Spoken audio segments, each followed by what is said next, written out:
আহক নমস্কাৰ আমি সকলোৱে সোমাই যাওঁ লেটছ লাৰ্ণৰ পাৰ্ট 8 নম্বৰলৈ নহয় জানো এই পাৰ্টত 8ত আমি কি শিকিম টেন্সৰ বিষয়ে শিকিম আৰু সেইটো হৈছে প্ৰেজেণ্ট পাৰফেক্ট কণ্টিনিউৱাছ টেন্স নামটোৰ পৰাই বুজা যায় প্ৰেজেণ্ট পাৰফেক্ট কণ্টিনিউৱাছ টেন্স মানেনো কি নামটোৰ পৰাই বুজা যাব প্ৰেজেণ্ট মানে হ'ল বৰ্তমান পাৰফেক্ট মানে হ'ল সম্পূৰ্ণ বা সম্পন্ন হোৱা আৰু কণ্টিনিউৱাছ মানে চলি থকা তাৰমানে বহুত সময় চলি সি প্ৰেজেণ্টত আহি তেতিয়া সম্পূৰ্ণ হ'ব কামটো সেইটো হ'ল প্ৰেজেণ্ট পাৰফেক্ট কণ্টিনিউৱাছ টেন্স বহুত সহজ সেইটো লিখিবলৈ হ'লে আমি কেনেকৈ তাৰ ফৰ্মটো কেনেকুৱা হ'ব ফৰ্মটো হ'ব subject plus have or has plus been plus main ভাৰ্বত present participle plus object plus extension হয়নে আৰু ইয়াতে মষ্টলি প্ৰিপজিশ্যন লাগিব ইয়াত এক্সটেনশ্যন যেতিয়া কৰিব তাত প্ৰিপজিশ্যন লাগিব চিন্স আৰু ফৰ সেইটো মই পিছলৈ বুজাই দিম চিন্স আৰু ফৰ ক'ত ইউজ হয় নহয় জানো এতিয়া বৰ্তমান আমি এতিয়া চেণ্টেঞ্চ এটা যে প্ৰেজেণ্ট পাৰফেক্ট কণ্টিনিউৱাছ যে হয় সেইটো অসমীয়াত কেনেকৈ বুজিম অসমীয়াত বুজিবলৈ হ'লে এটা বস্তুটো মই ধুনীয়াকৈ কৈ দিছোঁ যিটো বহুত আগৰ পৰা চলি থাকিব আৰু খুব অকণমান সময়ৰ আগলৈকে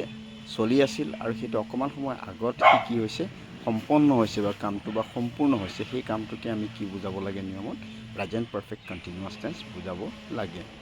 আৰু ইয়াতে অসমীয়াত কেনেকৈ বুজিম যেনেকৈ ধৰক মই আজি 10 বছৰৰ পৰাই এই ঠাইখনত আছোঁ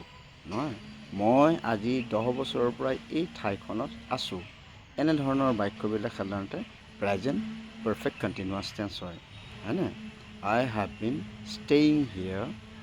for 10 years I have been staying here for 10 years I to লগালে ছাবজেক্ট হেভ অৰ হেজৰ ভিতৰত লগাব হেভ তাৰপিছত বিন লগাবই লাগিব BEN বিনটো লগাবই লাগিব তাৰপিছত লগাব আপুনি মেইন ভাৰ্বত প্ৰেজেণ্ট পাৰ্টিচিপল মানে কি যিটো মেইন ভাৰ্ব থাকিব তাৰ লগত ING লগাই দিলে প্ৰেজেণ্ট পাৰ্টিচিপল হ'ব তাৰপিছত হ'ব আপোনাৰ অবজেক্ট তাৰপিছত আপোনাৰ এক্সটেনশ্যন লগাব আৰু সেই এক্সটেনশ্যন লগাওঁতে দুটা প্ৰিপজিশ্যন মষ্টলি ইউজ হয় সেই দুটা হৈছে এটা হ'ল ফৰ এটা হ'ল চিন্স ঠিক আছে ফৰটো ক'ত লগাব চিন্সটো ক'ত লগাব মই পিছৰ ক্লাছত নিশ্চয় পিছৰ পাৰ্টত মই নিশ্চয় সেইখিনি জনাই দিম আপোনালোকক আজিলৈ ইমানেই প্ৰেজেণ্ট পাৰফেক্ট কণ্টিনিউৱাছ টেন্স হ'বলৈ হ'লে মনত ৰাখিব লাগিব যিটোৰ কাম মানে যি কামটো অতীতৰ পৰা চলি আহি বৰ্তমান অলপ আগলৈকে চলি আছিল আৰু যিটো অলপ আগতেই সেইটো কি হৈছে সম্পন্ন বা সম্পূৰ্ণ হৈছে সেইটোতেই প্ৰেজেণ্ট পাৰফেক্ট কণ্টিনিউৱাছ টেন্স হ'ব আৰু প্ৰেজেণ্ট পাৰফেক্ট কণ্টিনিউৱাছ টেন্সৰ লিখাৰ ফৰ্মটো হ'ল কি subject plus have or has plus BEN been plus main ভাৰ্বৰ প্ৰেজেণ্ট পাৰ্টিচিপল মানে হ'ল কি মেইন ভাৰ্বত ING লগাব লাগিব আৰু প্লাছ অবজেক্ট প্লাছ এক্সটেনশ্যন এইখিনি হৈছে আমাৰ প্ৰেজেণ্ট পাৰফেক্ট কণ্টিনিউৱাছ টেন্স যিটো অনেক আগৰ পৰা চলি অহা আৰু জাষ্ট অলপ আগতে সেইটো শেষ হোৱাটো যেতিয়া বুজায় সম্পন্ন হোৱাটো বুজায় তেনেকুৱাটোতেই সদায় প্ৰেজেণ্ট পাৰফেক্ট কণ্টিনিউৱাছ টেন্স হ'ব আৰু নেক্সট আমাৰ মানে যিটো পাৰ্ট আহিব সেই পাৰ্টত আমি ফৰ আৰু চিন্স ক'ত ব্যৱহাৰ হয় সেইটোৰ বিষয়ে আমি শিকিম নহয় জানো আজিলৈ আহোঁ ইমানেই until then good bye thank you very much